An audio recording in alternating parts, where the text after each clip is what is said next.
你覺得點啊？呢排唔知係咪就嚟谷 M 咧？個人好唔舒服啊！例如咧咩症狀？個肚好谷啦，跟住腰好痛啦，好攰啦，個人仲有少少鼻敏感添。好，我幫你睇下個脷啊。係啦，嗱，你條脷咧就係粉紅色嘅，咁就比較白啲。啲脷苔咧就係白色，代表咧係個人寒啊。你攰唔攰啊？好攰啊！好攰，係啦。通常瞓醒好似起身仲攰咗添。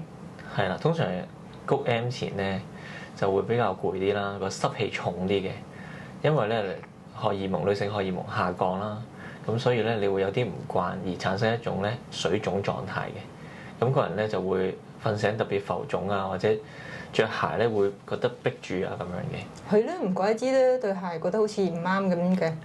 係啦，所以咧呢個就係一個經前嘅水腫同埋經前綜合症，咁可以食啲中藥調理嘅。咁但係我又想講咧，我有鼻敏感，咁關唔關事㗎？